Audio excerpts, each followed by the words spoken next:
ফাতেমা। ফাতেমা, বয়স কত আনুমানিক? 22। 22 বছর। থাকেন কোথায় আপনি? কুড়িগ্রামে। কুড়িগ্রাম থেকে এসেছেন আমাদের এখানে গল্পটা বলার জন্য, এবং আপনার সঙ্গে আরো একজন আছে, আমি তাকে পরিচয় করিয়ে দেবো যখন গল্পের প্রয়োজন হবে। জি, আপনি শুরু করুন যেখান থেকে মনে আছে আপনার। আমার বাবা মার থেকে শুরু করি। জি প্লিজ। আমার বাবা একজন ব্যবসায়িক ছিলেন। সে ব্যবসা করতো, অনেক বড় ব্যবসায়িক ছিলেন, কারণ সে ইন্ডিয়ার ব্যবসা করতো। এরকম ছিল অনেক বড় ব্যবসায়ী যে আমার মানে বাবার অনেক টাকা ছিল। কয় ভাই বোন আপনারা? আমরা 5 ভাই বোন। 5 ভাই বোন। আমি যাকে বসিয়ে রেখেছি আপনার সামনে, আপনি যে গল্পটা বলতে যাচ্ছেন সেটা কি সমস্ত কিছু সে জানে, নাকি আজকে অনেক কিছু নতুন কিছু জানবে? জানে, আরো জানবে। ওকে, আপনার কোনো সমস্যা নেই তো সে বসে থাকলে? বলেন।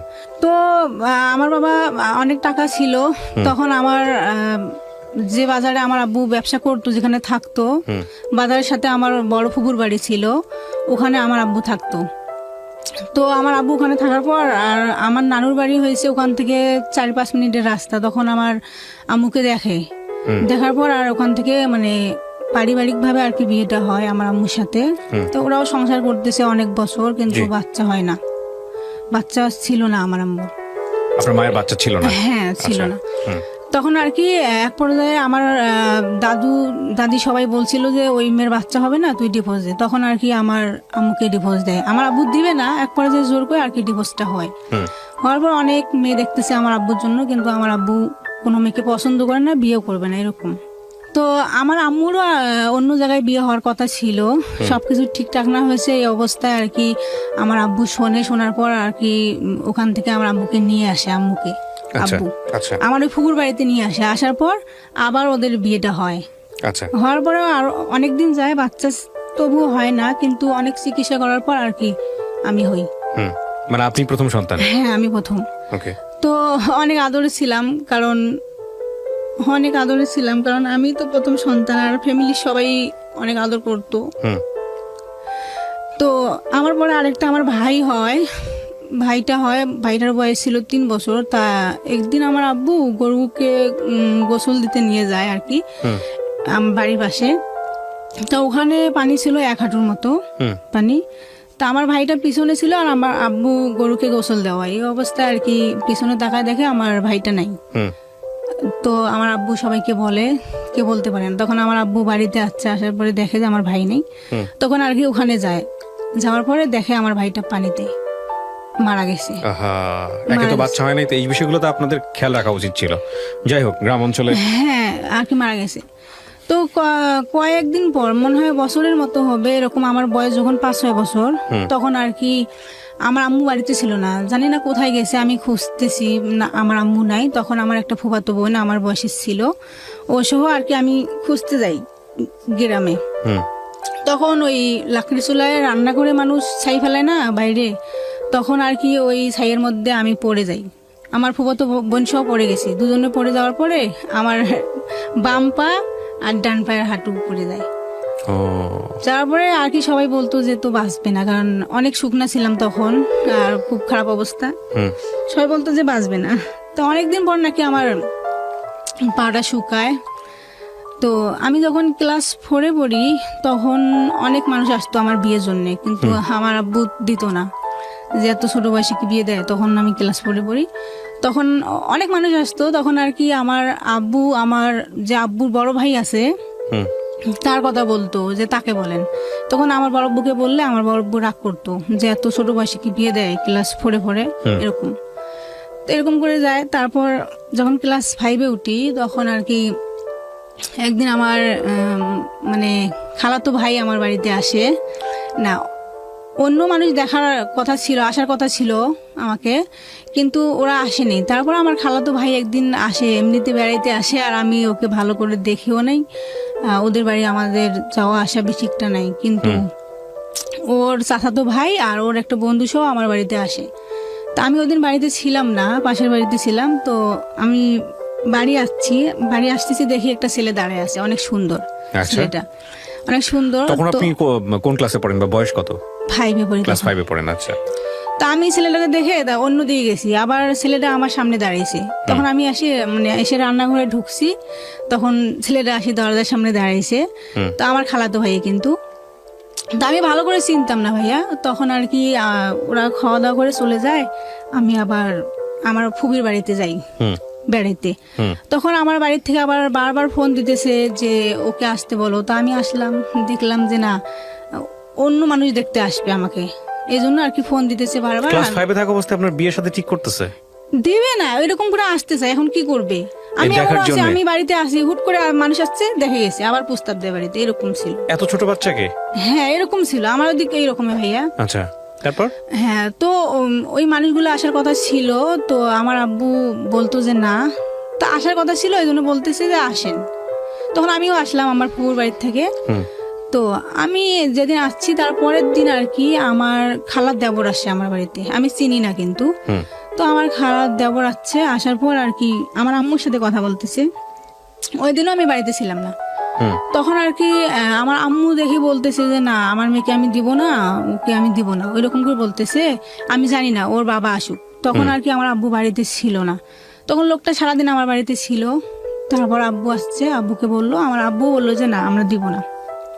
আর আমি তো শুনছি, আমি বলছি যে কখনো না, আমি কেন বিয়ে করবো, আমি এই বিয়ে বয়সে তো করবো বিয়ে না। করা কষ্ট, বিয়ে তো হ্যাঁ, বুঝিনি না আপনি। হ্যাঁ বুঝিয়ে না, আমি কিন্তু শুনতেছি, কিন্তু আমি কান্না করতেছি এরকম। হুম তো সে চলে যায়, আমার খালার দেবর চলে যায়। যাওয়ার পর আমার ওই যে ফুপা ছিল, বড় ফুপা ওদের এলাকায়, আমার ফুপাকে আর কি বলে, আমার ফুপুকে বলে যে আমার কথা বলছে যে তারা নাকি দিবে না, তোমরা একটু বলো। তখন আর কি আমার ফুপু, আমার ফুপা আমার আব্বুকে ফোন দেয় হুম বলার জন্য। তা আমার আব্বুর, ওদের এলাকায় আমার আব্বুর একটা বন্ধু ছিল, তাকেও আর কি ওরা বলছে যে আপনিও বলেন।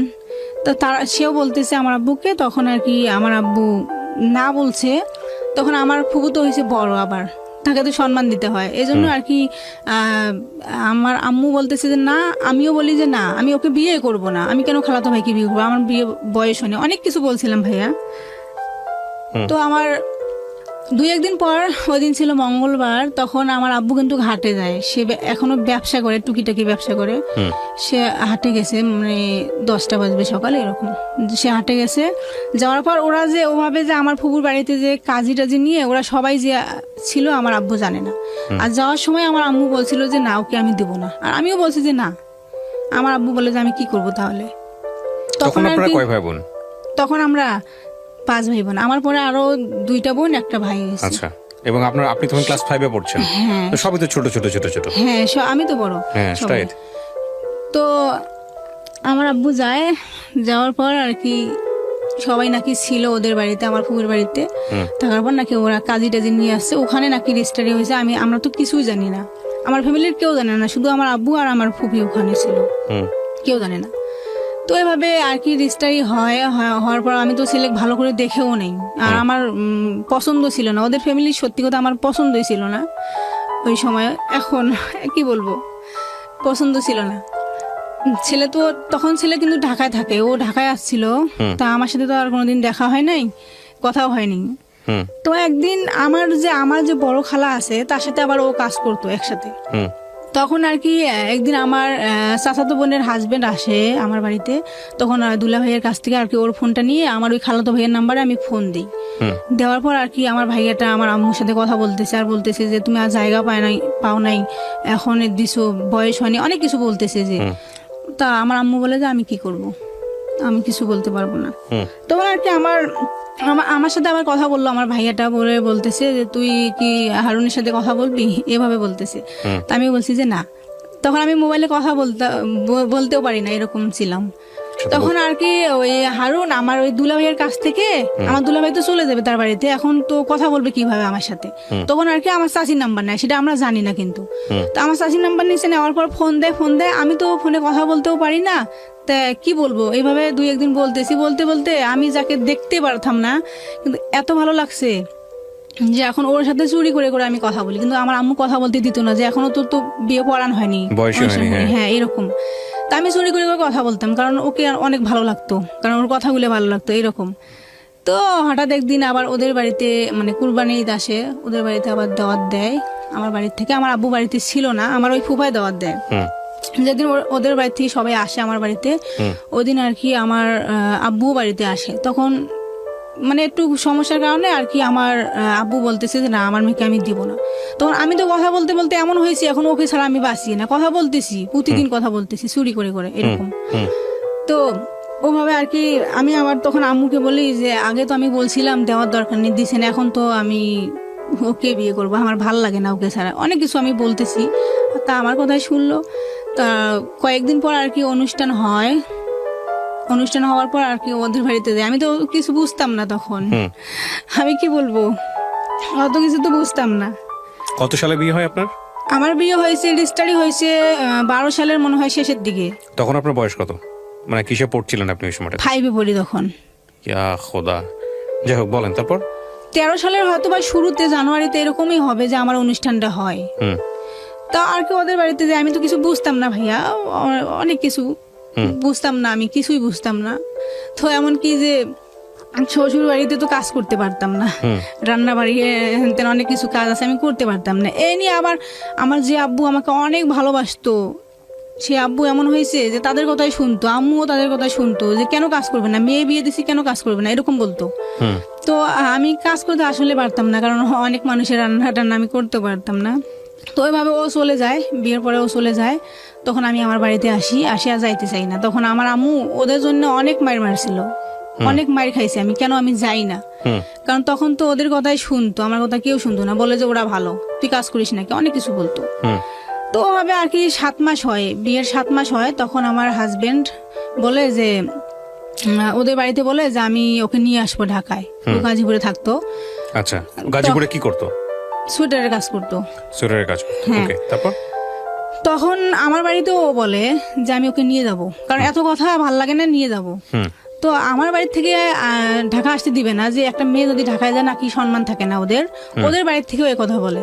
তখন আমার হাজবেন্ড এখন কি করবে, ও নিয়ে আসবে এরকম।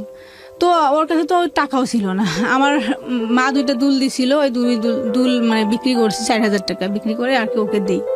তখন ও আমাকে নিয়ে আসে ঢাকায়। হ্যাঁ, নিয়ে আসে। তখন এখন তো রুম নিয়ে ওখানে থাকতেছি, আবার একা একা আমি কি করব, জীবনে আসিনি, কি করব আমি, ছোট মানুষ। তখন আর কি আমি ওকে বলি যে তুমি আমাকে যে কোনো একটা জব নিয়ে দাও, আমি জব করব।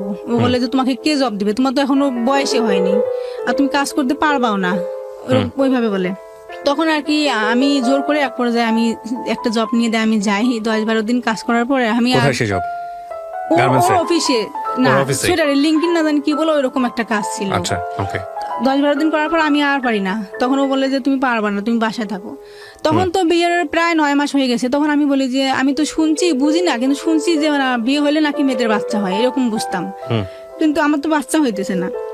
তখন আর কি আমার হাজবেন্ড এক ডাক্তারের কাছে নিয়ে যায়। ওখানে যাওয়ার পর আর কি উনি আমার মুখে শুনে ওষুধ দেয়। 3 মাস ওষুধ খাইছি। বিয়ের কয় মাস পরের ঘটনা এটা, বা কয় বছর? 9 মাস।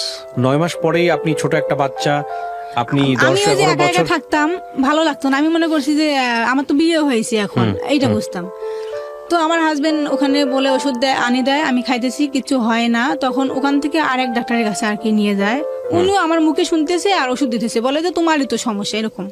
তো আমি খাইতেছি, ওভাবে 6 মাস গেছে। যাওয়ার পর আর কি এখন আমার একটা কথা ভুলে গেছি যে আমরা যখন বাড়ির থেকে আসি, আমার শাশুড়ি কিন্তু বলছিল তুমি এই বাড়িতে উঠতে পারবা না, উঠলে তোমার পা ভেঙে দেবো, এরকম বলছিল। ওই যে আমাকে নিয়ে আসছে ঢাকায়, একটা মেয়ে মানুষ কেন ঢাকায় যাবে? এখন যে আমরা বাড়িতে কেন ঢাকায় যাবে, মানে এত এই পরিমাণ কুসংস্কার আপনাদের এলাকায়।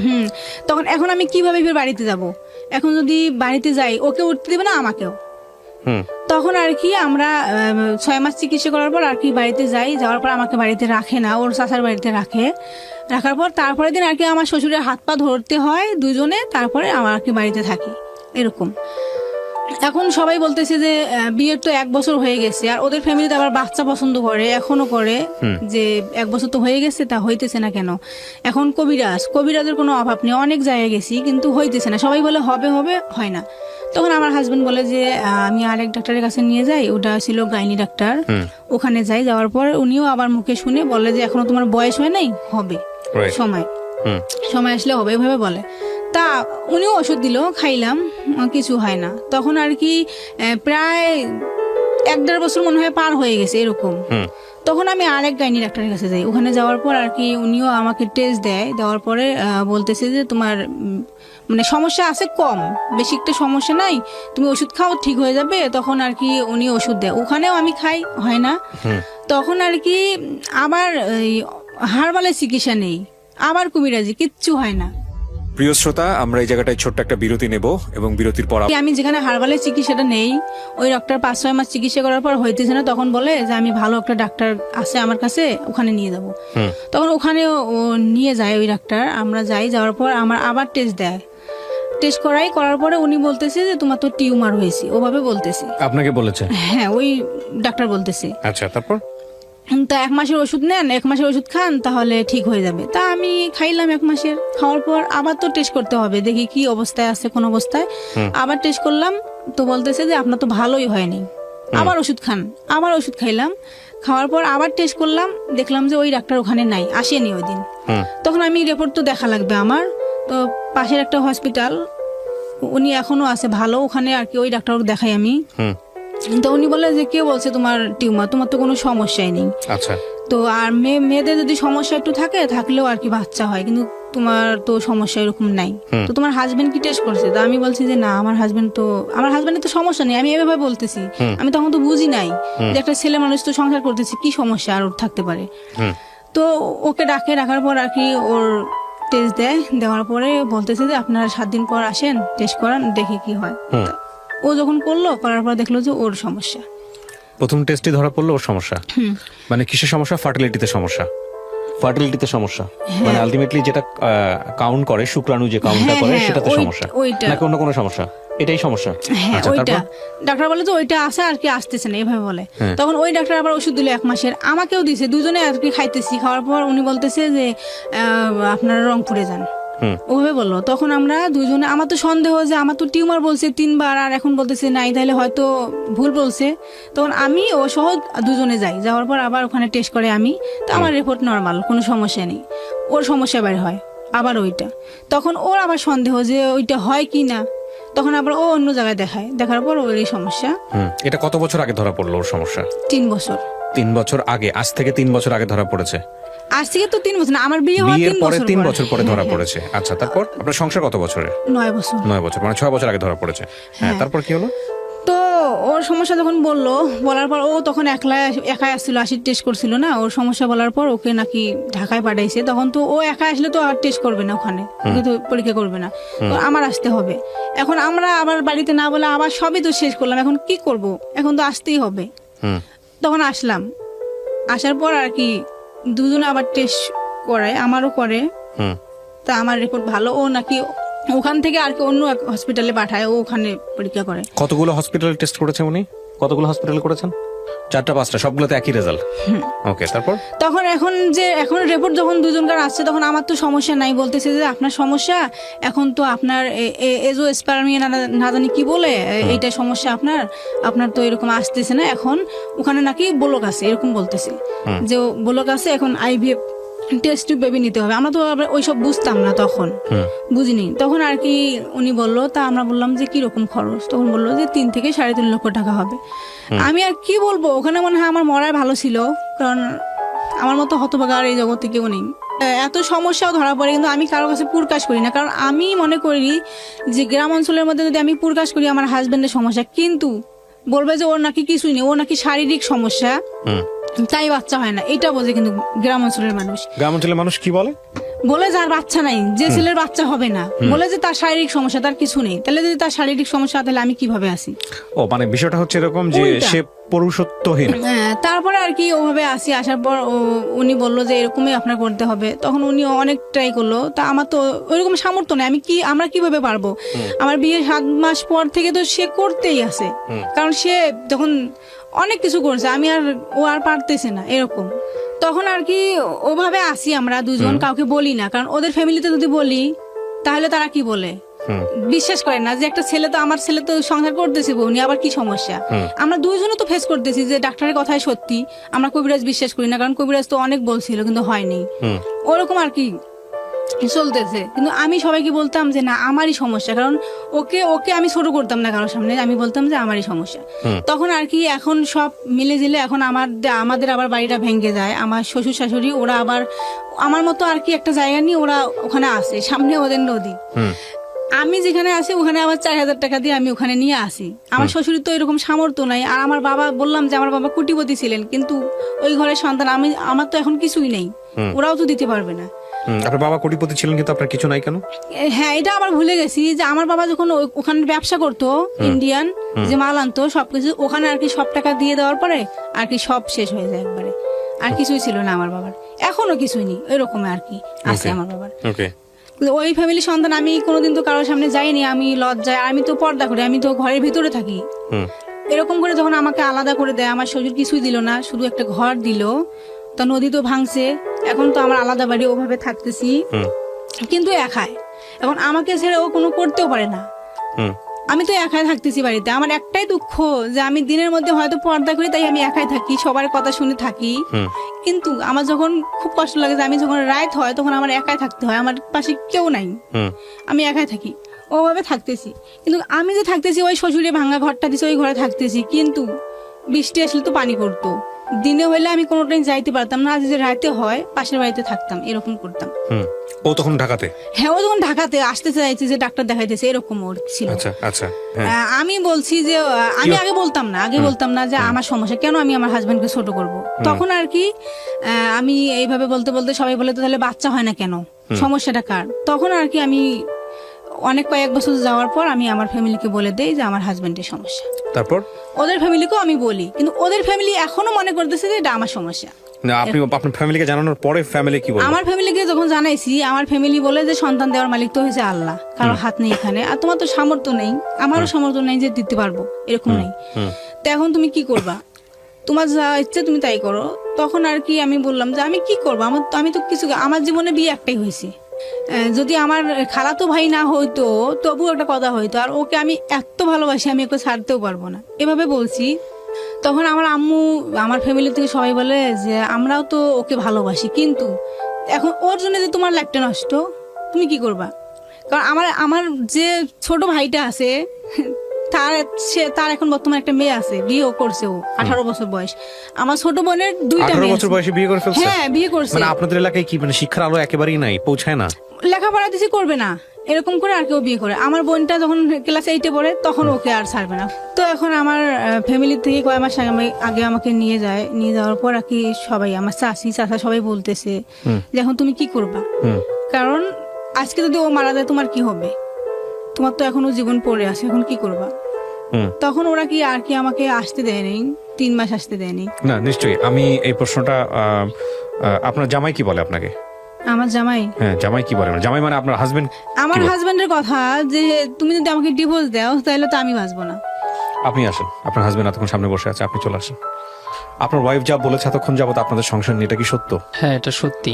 কিভাবে জানলেন, কিভাবে হলো? আপনার গল্পটা একটু শুনি। মানে আপনি যেটা বলতেছিলেন আপনার প্রবলেমগুলো। হ্যাঁ, আমার প্রবলেমগুলো হলো যে আমি তো আসলে মানে ওই ধরনের কোনো সমস্যা ফেস করতাম না, যে আসলে আদৌ কি আমার এই সমস্যা আছে কিনা। আর এগুলো বিষয়ে যখন জানতাম না, তো ওর চিকিৎসাটাই সর্বপ্রথম শুরু করাই আমরা। হ্যাঁ, তো ওর ধারাবাহিকভাবে যখন চিকিৎসা চলতে থাকে, এক পর্যায়ে যখন আমি জানলাম যে আসলে সমস্যাটা ওর না, সমস্যাটা আমারই, তখন ওখান থেকে ওই জায়গায় এক বন্ধাত্ম ডাক্তার, সেটা হলো রংপুরে, যে 2-3 বার পরীক্ষা করার পরে উনি যখন বললো যে আসলে তোমার তো সমস্যাটা যে দেখা যাচ্ছে, তোমার স্বাভাবিক পদ্ধতিতে সন্তান হওয়ার সম্ভাবনা খুবই কম, তারপরও তুমি ঢাকায় যাও, আমি রেফারেন্স করে দিচ্ছি, তুমি সেখানে গিয়ে তাকে দেখাও। দেখার পরে হয়তো যদি তোমার কপাল ভালো হয় তাহলে তোমার হয়তো অপারেশনের মাধ্যমে হতে পারে, আচ্ছা, আর যদি না হয় তাহলে অন্য পদ্ধতি আছে, তুমি সেখানে যাও, যে তাদের সাথে কথা বলো। ওকে। তো তখন আমি ওখান থেকে ওকে নিয়ে চলে আসি। আসার পরে তখন আমি কাজ করি হলো ঢাকা কেরানীগঞ্জে। যখন ওকে নিয়ে ঢাকায় আসি তখন কেরানীগঞ্জে, তখন ওখানে একটা রুম নেই, আমি রুম নিয়ে ওখান থেকে পরে ওকে নিয়ে ঢাকায় আসি। আসার পরে তখন উনি ওকে একটা পরীক্ষা দেয়, আর আমারও পরীক্ষা দেয়, 3টে পরীক্ষা দেয় আমাকে। 3টে পরীক্ষা দেয়, তা বললো যে একটা পরীক্ষা আমাদের হসপিটালে হবে না, সেটা মোহাম্মদপুর থেকে করে আনতে হবে। তারপরে আমি ওর পরীক্ষাটা ওখানে করাই, পরে আমার 2টা পরীক্ষা ওই হসপিটালেই হয়, আর একটা পরীক্ষা ওখান থেকে করে নিয়ে আসি। পরে আসার পরে এখন রিপোর্ট দেখার পরে উনি বলতেছে যে আপনার যে হরমোন টেস্টটা করা হয়েছে, এটাতে দেখা যাচ্ছে আপনার শুক্রাণু যেটা মানে স্পার্ম, সেটা তৈরি হচ্ছে, কিন্তু যে কোনো কারণে বাধাগ্রস্ত, মানে ভাঁজ ডিফারেন্স যেটাকে বলে আর কি, ডাক্তারি ভাষায় নাকি থাকে, সেখানে কোথাও বাধাগ্রস্ত আছে। আচ্ছা, সে কারণে তোমার স্পামটা পাস হতে পারছে না, মানে শরীরে প্রডিউস হচ্ছে কিন্তু ইরেকশন হচ্ছে না। হ্যাঁ, ডিরেকশন হতে পারতেছে না। আচ্ছা, এটা তোমার প্রবলেম। তা এখন তা আমি ভাবলাম যদি আমার এটাই প্রবলেম হয় তাহলে আমার এখন উপায় কি? তখন উনি বললো যে এর উপায় আছে। তা আমি বললাম কিভাবে সেটা? তা বলতেছে যে আমাদের যে এখন আধুনিক চিকিৎসা এটা বাংলাদেশে এখন অ্যাভেলেবল হচ্ছে, সেটা হলো আইভিএফ। তা আমি বললাম যে আইভিএফটা কি, এটা তো বুঝতাম না। তা উনি বললো আইভিএফটা হলো যে আমরা যখন কোনো পুরুষের এই ধরনের সমস্যা পাই, স্বাভাবিক পদ্ধতিতে হয় না, তখন আমরা ওই পুরুষটার থেকে সিমেন্স কালেক্ট করি আর কি, স্পার্ম। আর ওই মেয়েটার থেকে আমাদের আর কি যেটা বলে ওভামা, ডিম্বাণু, এটা দুটো সংগ্রহ করে আমাদের মানে ফার্টিলিটি করে, বাইরে ফার্টিলিটি করে তারপরে এটা আর কি ওমে প্রবেশ করায়, হ্যাঁ, ইউটেরাসে প্রবেশ করায়, হ্যাঁ, প্রবেশ করানো হয়। তো এটাতে শুধু ওই পুরুষটার স্পার্ম গ্রহণ করা হয়। যদি সেটা পুরুষের না থাকে সেক্ষেত্রে আমরা সেটা করি না। তা ভাবলাম যে তাহলে এটার পিছনে ব্যয় কত হবে? তো ওনারা বলতেছে যে এটার পিছনে তো ব্যয়বহুল, কারণ এটা চিকিৎসায় অনেক ব্যয়বহুল। যদি তোমাদের ইচ্ছা থাকে তাহলে তোমরা করতে পারো। তা বললাম কত হতে পারে? যে 3 থেকে 3.5 লক্ষ টাকা খরচ পড়বে, তবে পার্সেন্টেজ 1/3। রাইট, সেই জায়গাটায় আমি যেতে চাচ্ছিলাম যে পার্সেন্টেজ 1/3 মানে 3 ভাগের 1 ভাগ। সফল হতেও পারে, না হতে পারে, এবং না হওয়ার সম্ভাবনাটাই বেশি। তা বললাম যদি প্রথমবারে না হয় তাহলে যে আবার দ্বিতীয়বার করতে হবে, একই প্রাইস। তা বলতেছে যে দ্বিতীয়বার করে, তা বলতেছে যে তাদের মধ্যে যারা ইয়ং পার্সন তাদের পার্সেন্টেজ 50+ হতে পারে। যদি এদের বয়স 30-এর নিচে হয় তাহলে এদের পার্সেন্টেজ 50+ হতে পারে। যখন গড় হিসাব পড়ে যায় তখন নাকি 1/3 পড়ে যায়। তা বললাম যে তাহলে যে আপনি বললেন যে মানে ওনাকে প্রশ্ন করলাম যে আপনি তো বললেন যে আপনার স্পাম তৈরি হচ্ছে, হয়তো কোথাও বাধাগ্রস্তর কারণে আসতে পারতেছে না, তাহলে তো অপারেশনের মাধ্যমে করা সম্ভব। তা বলতেছে অপারেশন করে অনেক সময় হয় আবার নাও হয়, এই জন্য আমরা ওইদিকে যাইতে চাচ্ছি না। তা আমি ভাবলাম যে তাহলে ঠিক আছে আমরা পরামর্শ করি, যেহেতু আপনি বলছেন আমরা পরামর্শ করি। তারপরে আসার পরে উনি আবার বলল যে যদি এত টাকা খরচা যদি না করতে চান, অন্য পদ্ধতিতে করতে চান, সে ব্যবস্থা আছে। যাই হোক, সে পদ্ধতিটার কথা আমি নাই বলতেছি আর কি। সেটা বলবো কি, বলা যাবে? শিওর, বলেন। হ্যাঁ, যে ডোনারিজম। আচ্ছা, তা ডোনারিজম, তা আমি বললাম যে এটা কিভাবে? যে ওটা অন্য পুরুষের থেকে কানেক্ট করে আপনার অন্য পুরুষের স্পার্ম নিয়ে আলটিমেটলি সেটাকে ফার্টিলাইজ করা, ওটা ফার্টিলিটি করবে। সেটা হলো আইইউআই পদ্ধতিতে। ওটার খরচ নাকি স্বল্প। যে ওদের স্পার্ম কালেক্ট করে ওটা আইইউ পদ্ধতিতে তার জরায়ুতে প্রবেশ করাবে। তা আমরা বললাম যে না, আমরা তো ওইভাবে নেব না, কারণ সেটা তো ইসলামেও বৈধতা আছে কিনা জানি না, তখনও জানতাম না। তা বললাম যে না, আমরা ওইভাবে নেব না। তাহলে আপনারা দেখেন কি করবেন। ওকে, প্রিয় শ্রোতা, ছোট পরে ওখান থেকে আসার পরে এখন আমি চিন্তা করতেছি যে আচ্ছা যদি ওইভাবে হয়, একবার করার পরে দ্বিতীয়বার, প্রথমবারে না হলে দ্বিতীয়বার আবার করতে হবে, তাহলে আবার বললো যে তোমার স্পার্ম তৈরি হচ্ছে, আসতে পারতেছে না, তাহলে এর যদি কোনো চিকিৎসা থাকে তাহলে আমি সেই দিকে আগেই দেখি একটু। রাইট, তখন আমি অন্য একটা হসপিটালে যাই। যাওয়ার পরে ওখানে এক ডাক্তারকে দেখাই। তো উনি বলতেছে যে ঠিক আছে, তৈরি হচ্ছে, এখন আসতে পারতেছে না। কেন আসতে পারতেছে না? এদিকে তুমি দেখো আগে, তুমি তো এইভাবে দেখাও। যদি তোমার পরীক্ষায় দেখা যায় যে তোমার যে একটা নাকি সার্জারি এখন হয়, যে ল্যাপোস্কোপি সার্জারি, যে তোমার যদি কোথাও বাধাগ্রস্ত থাকে ল্যাপোস্কোপির মাধ্যমে সেটা সারা সম্ভব, তাহলে তোমার মানে স্বাভাবিক পদ্ধতিতেই সন্তান হওয়া সম্ভব। তা আমি বললাম তাহলে এখন কি করতে হবে? তো উনি অনেকগুলো পরীক্ষা দিল, প্রায় 20-25 হাজার টাকার উপরে। তো ওই মুহূর্তে আমার কাছে আরো অত টাকা নাই। তা আমি আর পরীক্ষাটা করাইলাম না করায় আসার পরে তারপরে এখন ভাবলাম যে এখন এদিকে যাব না এদিকে যাব। আমি 2 দিকে পড়ে গেলাম। আসলে যদি এদিকে যাই তাহলে তো এদিকে পার্সেন্টেজ তো নাই, আবার যদি এদিকে যাই এদিকে হবে কিনা সেটাও সন্দেহ। 2 দিকে পড়ে গেলাম। তা এখন ওই অবস্থায় রাখলাম কিছুদিন, যে না এখন আর যেদিকে একই সব দিকে তো টাকার প্রয়োজন। আর আমি তো বিবাহের 7 মাস থেকে শুরু করে যে চিকিৎসা করতেছি সব তো আমার উপর দিয়েই। আর আমার একটা সমস্যা, আমি সবসময় কাজ করতে পারতাম না। একটা হলো সমস্যা, আমার হাত পা প্রচুর ঘামে। এই যে এখনো বসে আছে, আমার হাত প্রচুর ঘামতেছে পানি, এজন্য আমি সব ধরনের কাজ করতে পারতাম না। যখন সোয়েটারের কাজ করছিলাম তখন ওই নিটিং মেশিন চালা আমার জন্য খুব কষ্টকর হতো। আমি যদি রাত্রে মেশিন রেখে আসতাম, সকালে গিয়ে দেখলাম যে ওখানে আয়রন জমে একবারে মেশিন পুরো জাম হয়ে থাকতো। এই জন্য আমি ওর কাজটা করতে পারতাম না, ওটা শুধু নিডেলের কাজ তো, এই জন্য ওটা কাজ করতে পারতাম না, এই জন্য কাজটা আমি ছেড়ে দিছি। তারপরে অনেক জায়গায় তখন দেখলাম যে যখন এইসব কাজ আমি পারতেছি না, তখন গার্মেন্টসের কাজে গেলাম। গার্মেন্টসের কাজেও কিন্তু করতে পারি নাই। যখন ওই মেশিন চালাতে যাইতে হয়, যখন হোয়াইট কালার মাল আসে, তখন আর আমি ওই মাল করতে পারি না, কারণ এক্সপোর্ট লেগে যায়। তখন ওখানেও চাকরিটা ছেড়ে দিই, দিয়ে ভাবলাম তাহলে এখন আমি কি করব, কোন চাকরি করলে আমার জন্য ভালো হবে। তখন ওখান থেকে আমি চলে যাই, মানে যে আমাদের যে সিমেন্ট কোম্পানি আছে না, শাহ সিমেন্ট, ওখানের এক সর্দারের কাছে গিয়ে মানে ওখান থেকে আর কি লোড আনলোডের চাকরিটা নেই। মানে ওখান থেকে মনে করেন পুরো ঢাকা শহরে রাত্রে গাড়িতে আসি, আর দোকানে দোকানে মাল দেওয়া, এইভাবে সেল করি। তো ওখান থেকে ওইভাবে করি আর চিকিৎসা করাই, যে আমার তো টাকা জমাইতে হবে। এদিকে ও যে এতদিন যাবত মানে ওর চিকিৎসা করাইছি, সমস্যা নানান সমস্যা দেখা দিছে, চিকিৎসা করাইছি। এই চিকিৎসা করাইতে গিয়ে ও মানে এখন প্রায় প্রায় অসুস্থ হয়ে যায়। মানে বুঝতে পারি না যে ও মানে অল্প বয়স থেকে ওর চিকিৎসাটা শুরু হয়েছে অ্যান্টিবায়োটিকের উপর, তো মানে ওর শারীরিক নানান সমস্যা শুরু হয়ে যায়। তো এখন ও প্রায় প্রায় অসুস্থ হয়ে যায়। হঠাৎ করে দেখা গেল আজকে এই সমস্যা, কালকে দেখা গেল ও সমস্যা। মানে এখন তো আমার সংসারে তো অনেক আগেই তো বাবা মা পৃথক করে দিচ্ছে, কারণ আমি যখন এই চিকিৎসা শুরু করি তখন থেকে আমি আর বাবা মাকে টাকা দিতে পারিনি, কারণ মানে চিকিৎসার পিছনে যে এইসব পরীক্ষা নিরীক্ষা খুব ব্যয়বহুল। যেখানে যাই সেখানে অনেক টাকা ঋণ করে, আবার ওই টাকা শোধ না করতে আবার অন্য চিকিৎসা দিয়ে আগাইতে হলে আবার ঋণ করতে হয়, আবার কাজ করি শোধ করি। এদিকে বাবা মা তেমনটা প্রেশার দিত না, কারণ বুঝতো যে ও তো চিকিৎসার পিছনে ব্যয় করতেছে, এই জন্য দিতে পারে না। আমার বড় ভাই সে মনে করেন পরে আর কি সংসারের দায়িত্বটা নিচে এখনো আর কি আছে।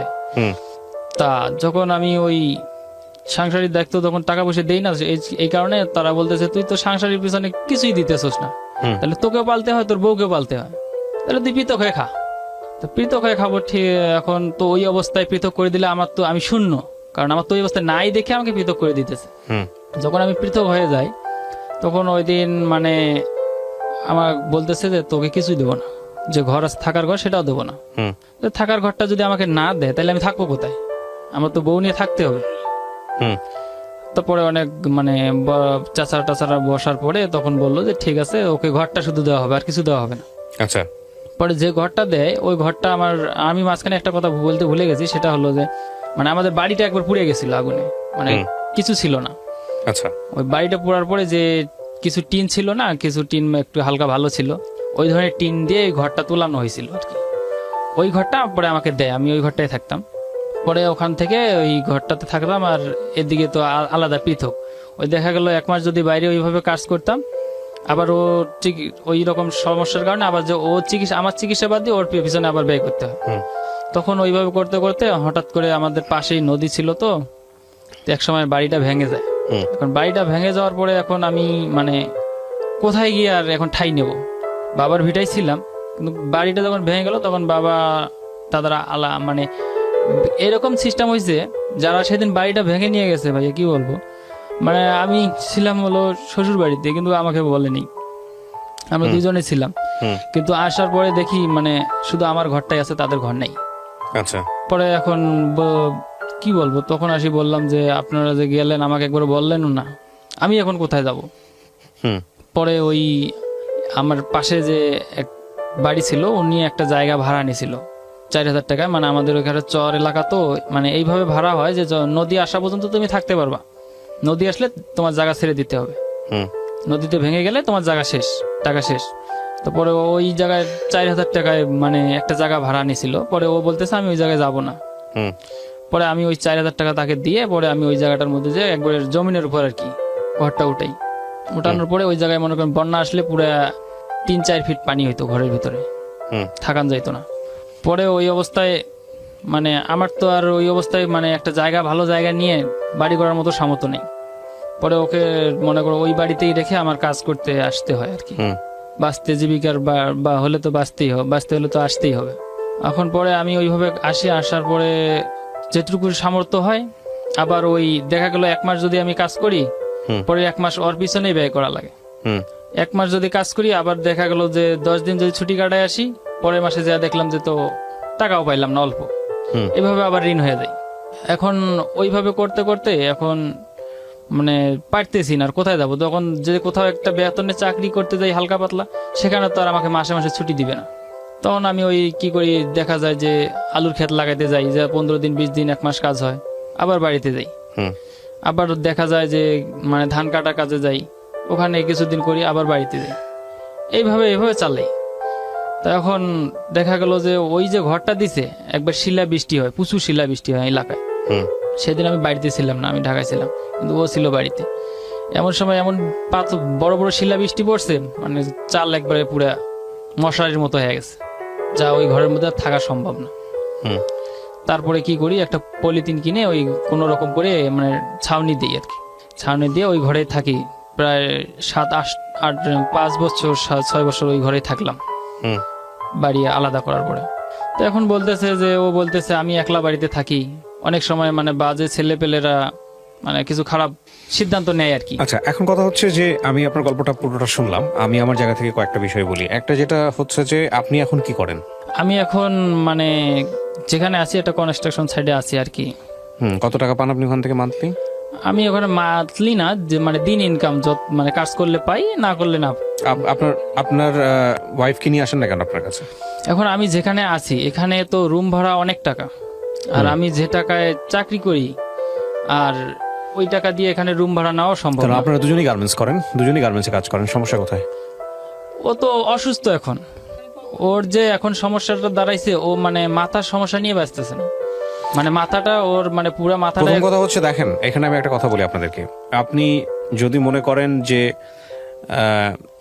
একটা মানুষের প্রতি আপনি অন্যায় করতেছেন, যে আপনার সেই সুযোগটা নাই, সেই সামর্থ্যটা নাই, কিন্তু তার জায়গা থেকে তার বাচ্চার শখ আছে এবং সেটা তার অধিকার, সেটা যদি আপনি মনে করেন যে না, সেটা আপনি ঠিক মতো পারতেছেন না, সেটা আপনি অ্যাফোর্ড করতে পারবেন না, কোনোভাবেই কোনো দিক থেকে পারবেন না, তারপরও আপনি তাকে কেন ধরে রাখবেন? আপনি আমাকে এই প্রশ্নের উত্তরটাকে দেন।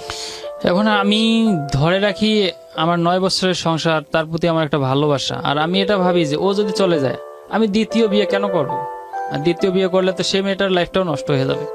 তো আপনি তার এনার লাইফও তো নষ্ট করতেছেন। হ্যাঁ, এনার লাইফও নষ্ট করছে। আমি তারপরে মানে বলি যে তুমি যাও, আমি কি হই, আমার জীবন, একলা জীবন, আমি বাঁচি বা মরি সেটা সমস্যা না, তুমি চলে যাও।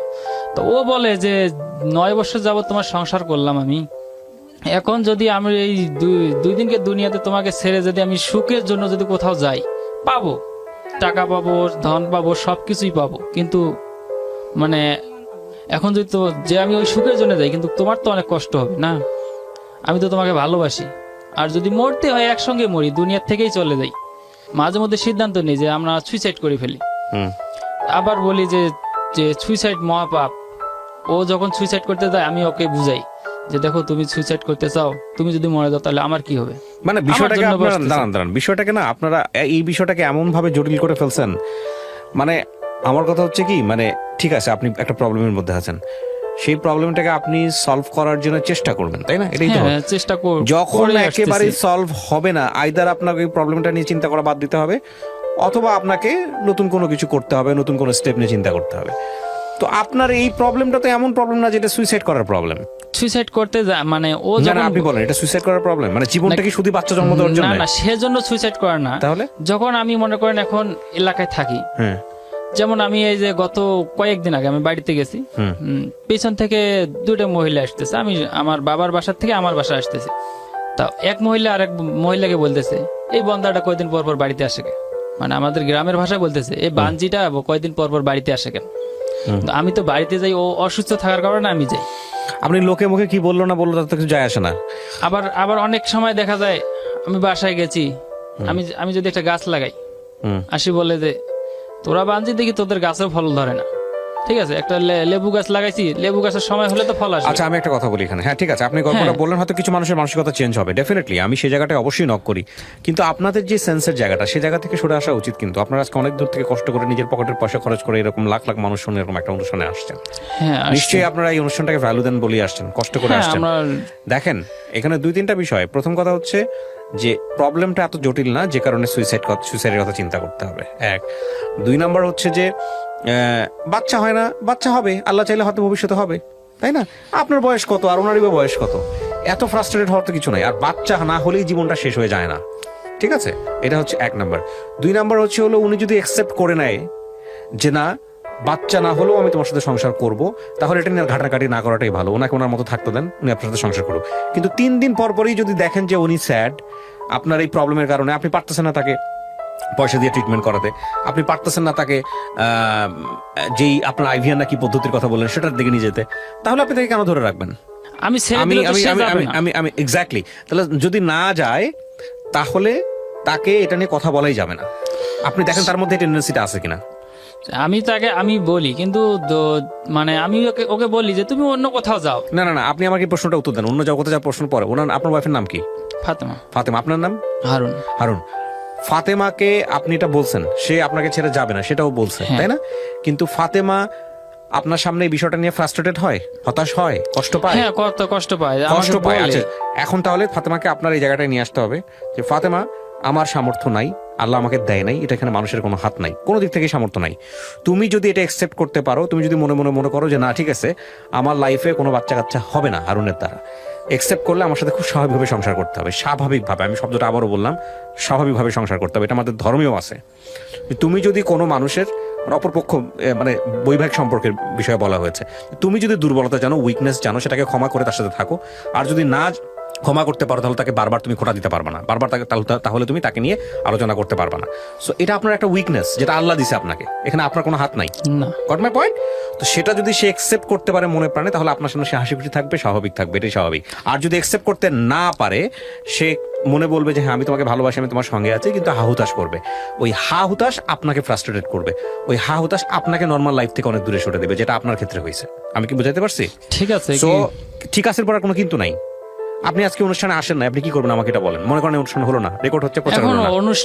অনুষ্ঠানে আসছি, এখন আসার উদ্দেশ্য হলো যে এইভাবে মানুষ আমাকে ব্ল্যাকমেলের ধরনের কথা বলে। আপনি কি মনে করেন রেডিওতে অনুষ্ঠানটা প্রচার হয়ে গেলে এটা লাখ লাখ মানুষ কালকে চেঞ্জ হয়ে যাবে? না না না। তাহলে আমার কথায় মানুষ হয়তো 1-2 জন চেঞ্জ হতে পারে, কিন্তু Right. সবার মানুষের যদি সমাজের এই ধরনের যদি সবার মন মানসিকতা থাকতো, তাহলে তো আমাকে এইভাবে কেউ বলতো না। রাইট, তাহলে তো এরা আমাকে বলতো না যে তুমি। আমার ফোকাসটা ওই জায়গাটাই ঠিক আছে। আপনি যেটা বললেন সেটা মানুষ হয়তো 2-1 জন ঠিক হবে, কিন্তু হ্যাঁ। আমার ফোকাসটা আপনি। কারণ আপনি ঠিক যদি আজকে যদি এই সেন্সটা যদি আপনার ভিতর থাকে, আপনি কি মনে করেন ধরেন আপনার এই অনুষ্ঠানটা করে কেউ আপনাকে, আপনি একটা মেইল অ্যাড্রেস দিলেন বা আপনার ফোন নাম্বার দিলেন, আপনাকে 2 লাখ টাকা দিল, হেল্প করলো, আপনার কোনো গ্যারান্টি আছে আপনি বাচ্চার মালিক ইয়ে হবেন?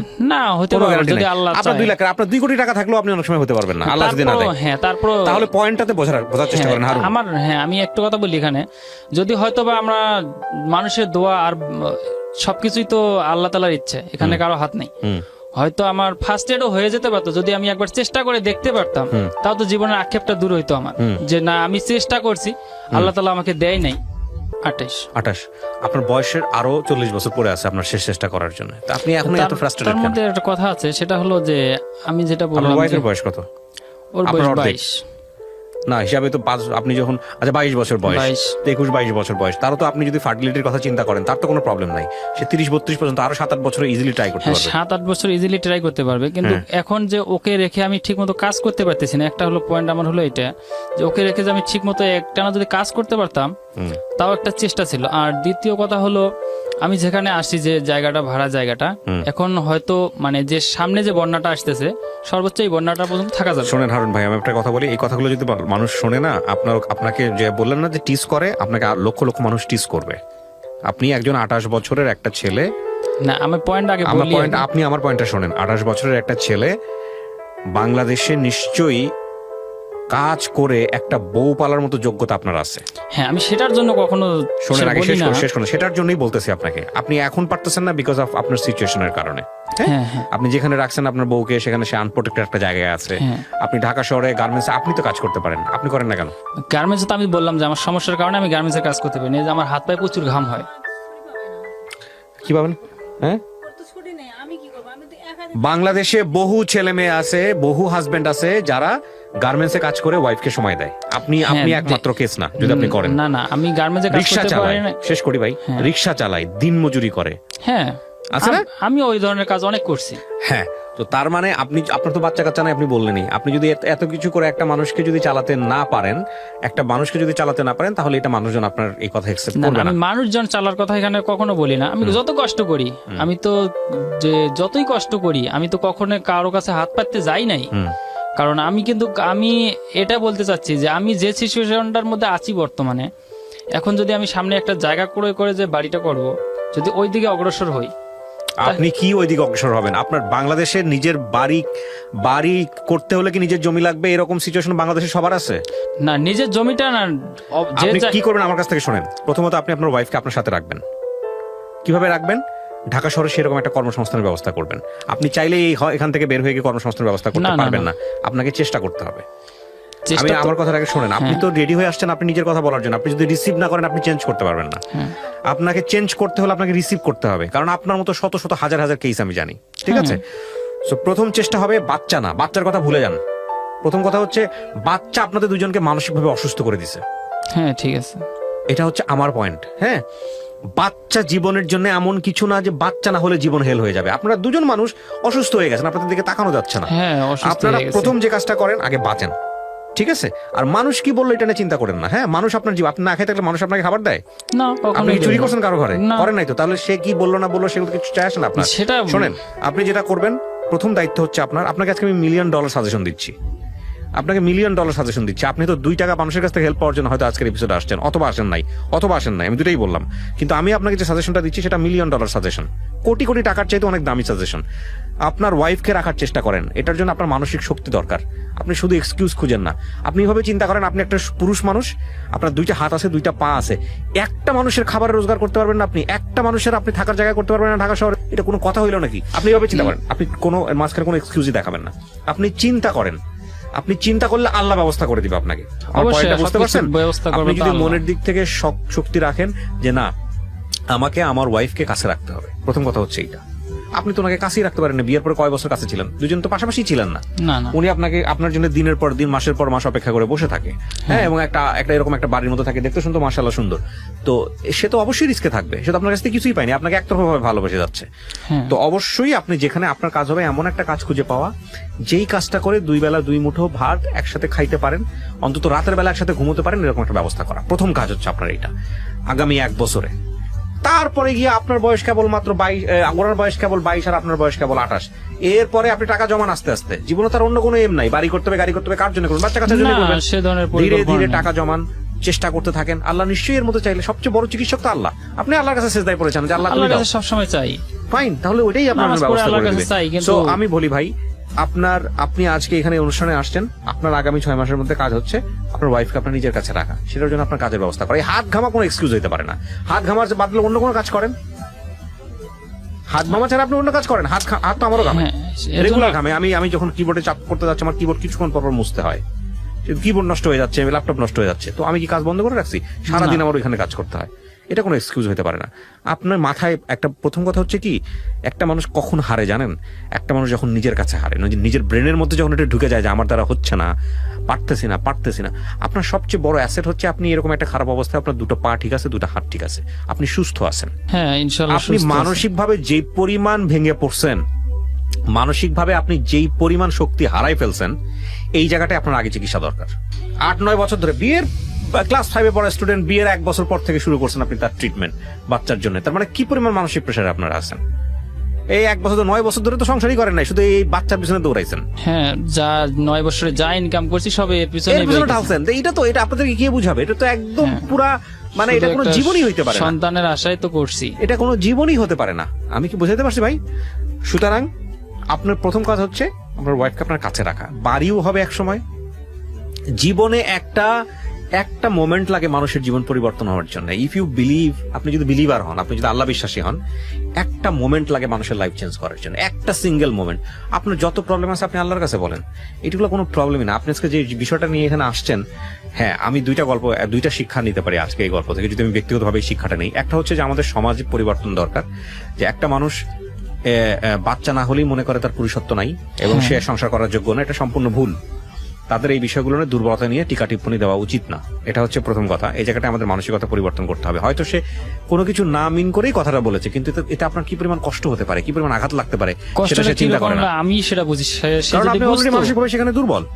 আরেকটা বিষয় যদি শেখার থাকে সেটা হচ্ছে যে এই বিষয়টা নিয়ে আপনি ব্যক্তিগতভাবে যতটা দুর্বল হয়ে গেছেন, যে বাচ্চা কাচ্চা ছাড়া যে পৃথিবীতে মানে আর কিছু নাই, আপনাদের দুজনের বক্তব্য শুনে যেটা মনে হয়েছে, এটা সম্পূর্ণই ভুল একটা ধারণা। একটা জিনিস, আপনি মরে গেলে আপনার কবরে আপনার বাচ্চা যাবে না যাবে না, ঠিক আছে, আপনার কিন্তু আপনার যাবে আপনার কাজকর্ম। ঠিক আছে, কিন্তু তারপর দুনিয়াতে একটা বাবা ডাক শুনতে ইচ্ছে করে। হ্যাঁ, তো আপনার যে- মতো লোক আর পৃথিবীতে নাই, তারা সবাই সুইসাইড করছে। না সুইসাইড করে নাই, তাইলে? কিন্তু হয়তো তাদের মানে যাদের এরকম আর্থিক সামর্থ্য আছে তারা করতেছে, কিন্তু আমি চেষ্টা রাস্তাঘাটে বাচ্চা করতেছি। ফেলা দেয় মানুষ, জানেন? হ্যাঁ দেয়, কিন্তু ডাস্টবিনে বাচ্চা পাওয়া যায়, এটা জানেন? হ্যাঁ অনেক অনেক সময় তো দেখি পড়ি। দেখেন না? কিন্তু আল্লাহকে বলি যে আল্লাহ বাচ্চাটা ওই জায়গায় না দিয়ে আমাদের ঘরে দিতা। না না না, এটা কিন্তু বিষয় না। বিষয়টা চিন্তার জায়গাটা অন্যরকম। সিচুয়েশন, আপনি এই সিচুয়েশনে আনহ্যাপি, সে বাচ্চা আসাতে আনহ্যাপি। আল্লাহর কাছে শুকর করেন যে আপনাকে আল্লাহ কোনো না কোনো ভাবে এর মাঝখানেও সুস্থ রাখছে। হ্যাঁ সুস্থ রাখছে। বিকজ ওই বাচ্চাটা আপনি চাচ্ছেন, বিকজ আপনি ওই জায়গাটায় আনহ্যাপি, আর তার কাছে বাচ্চাটা বার্ডেন হয়ে গেছে। ফ্যাক্ট কিন্তু বাচ্চা না, বাচ্চা ফ্যাক্ট না, ফ্যাক্ট হচ্ছে সিচুয়েশন। আপনার লাইফে এই সিচুয়েশনে আপনি আনহ্যাপি, তার লাইফে ওই সিচুয়েশনে সে আরেকজন আনহ্যাপি। সো আপনাকে যদি হ্যাপি হইতে হয় তাহলে এই জায়গাটা থেকে বের হইতে হবে। হ্যাঁ, মানুষের আপনি কেন বাচ্চা চাচ্ছেন? বিকজ আপনি এই যে বাবার ডাক শুনছেন, বাবার ডাক শুনলে আপনার কি হবে? মনের মধ্যে খুশি লাগবে, আপনি সুখী হবেন, আনন্দ লাগবে। টার্গেটটা কি খুশি হওয়া, সুখী হওয়া, তাই তো? তো টার্গেট খুশি হওয়ার থাকলে পৃথিবীতে 1000টা ওয়ে আছে, 1 মিলিয়ন ওয়ে আছে খুশি হওয়ার জন্য। শুধুমাত্র বাবা হওয়াটাই রাস্তা না। না ঠিক আছে, কিন্তু ওটা একটা আলাদা আনন্দ। আমি দোয়া করি আপনার জন্য যে কিন্তু- আল্লাহ আপনাকে সেই সুযোগটা দিক, যে আপনি যাতে চেষ্টা করতে পারেন, এবং আপনার ওয়াইফের যেই আপনার প্রতি যে রেসপেক্ট, যে ভালোবাসাটা, সেটা যেন ঠিক থাকে। এবং আমি অবশ্যই চাইবো যে আপনাদের এই মানবিক যে জায়গাটা, মানসিক যে দুর্বলতার জায়গাটা, যে চিন্তাটা নিয়ে আপনারা আজকে এখানে আসছেন, সেই জায়গাটার একটা পরিবর্তন হোক। কারণ বাচ্চা কাচ্চা পৃথিবীতে হয় না, এরকম অসংখ্য মানুষ আছে। এবং অনেক মানুষ যারা খুব দামি মানুষ, অনেক মানুষ যারা পুরো পৃথিবীর জন্য করে গেছে, এরকম মানুষ আছে। বাচ্চা কাচ্চা আল্লাহ সবাইকে দেন না, এবং বাচ্চা কাচ্চা দেওয়ার পরেও তারা বাচ্চা কাচ্চা প্রপারলি মানুষ করতে পারেন, সেই ক্ষমতাও আল্লাহ সবাইকে দেন না। ঠিক আছে? ঠিক আছে। সুতরাং আপনার প্রথম দায়িত্ব হচ্ছে আপনার ওয়াইফকে খুশি করা। সেটা বাচ্চা কাচ্চা না নিয়ে এসেও করা সম্ভব। আপনি সেই জায়গাটা আগে পালন করেন, দায়িত্বটা পালন করেন, বাকি জিনিস পরে চিন্তা করেন। আর উনি যদি আপনাকে সেই জায়গাটা কনসিডার করতে না পারে, তাহলে ওনাকে মুক্তি দেওয়াটা উচিত। ধর্মীয় অনুসারে যেভাবে আপনার মুক্তি, যেভাবে রিলিজলি চিন্তা করা যায়, সেভাবে চিন্তা করা উচিত। আর উনি যদি আপনাকে ওই লাভটা দিতে পারে, তাহলে আপনাকে তাকে সাথে নিয়ে এমন ভাবে ফাইট করা উচিত, সাপোর্ট করা উচিত, যাতে করে উনি ওই মিসিংটা অনুভব করতে না পারে। প্রিয় শ্রোতা, আপনারা যারা আজকের এপিসোডটা শুনলেন, ডেফিনেটলি এটা আমি আমার লাইফে দেখেছি। আমি আমার খুব ক্লোজ বড় বোনের উদাহরণ দিতে পারি। They love each other very much, সারা জীবন ধরে একসঙ্গে থেকেছে, কিন্তু তাদের কখনো বেবি ছিল না। এবং সেম প্রবলেম, লাইক এই ছেলেটার মতো তাদেরও প্রবলেম। তারা স্টিল একসঙ্গে আছে, জীবনের এক পর্যায়ে গিয়ে বাচ্চা দত্তক নিয়েছে, এবং তারা সুখী বা সুখী না, তারা একসঙ্গে থেকেছে। এটা আমি জানি যে এক ধরনের বড় ধরনের একটা ফ্রাস্ট্রেশন, যে আসলে বৃদ্ধ বয়সে যে কি হবে, জীবনের কেন পরিশ্রম করতেছি। কিন্তু আমাদের লাইফটা এতটা বেশি প্যাটার্নালিস্টিক, এতটা বেশি সিস্টেমেটিক, আমরা এই সিস্টেমের বাইরে গিয়ে চিন্তা করতে চাই না। আমরা এই সিস্টেমের বাইরে গিয়ে একজন মানুষ যে হ্যাপি হতে পারে, এই সিস্টেমের বাইরে যে একজন মানুষ যে পৃথিবীর জন্য অনেক কিছু করতে পারে, নিজের জীবনের জন্য অনেক কিছু করতে পারে, পরকালের জন্য অনেক কিছু করতে পারে, এই চিন্তাটা আমরা করি না বলেই সবকিছু আমরা চারপাশে যা দেখি সিস্টেমেটিক ওয়েতে চিন্তা করি বলি আমাদের এই যে এত পাওয়ারফুল মস্তিষ্ক, এত সুন্দর একটা জীবন আল্লাহ আমাদেরকে দিয়ে পাঠান দুনিয়াতে, এই জীবনটা আমরা নিজেরাই নষ্ট করি। আমাদের পারিপার্শ্বিক জায়গাটা যতটা বেশি আমাদেরকে অনেক বেশি অসুখী করে, তার চাইতে বেশি অসুখী করি আমরা নিজেরা। হ্যাঁ, তো কিচ্ছু না, জাস্ট আজকে থেকে যারা এপিসোডটা শুনতেছেন, তারা যদি আজকে থেকে ভাবেন যে না আমি পারবো, আমার জীবনটা শুধুমাত্র একটা জায়গার জন্য হেরে যাবে, বিষয়টা এরকম হতে পারে না। আমার জীবনটা নিশ্চয়ই ভ্যালুয়েবল, আমার জীবনটা নিশ্চয়ই মূল্যবান, যে কারণে আল্লাহ আমাকে দিয়ে পাঠাইছেন। আমি যদি আল্লাহর উপরে বিশ্বাস করি, আর আল্লাহ যদি যেহেতু বলেছেন যে সুইসাইড করা হারাম এবং সুইসাইড করা যাবে না, এটা সুইসাইড মানেই হচ্ছে জাহান্নাম, তো সেই জায়গাটা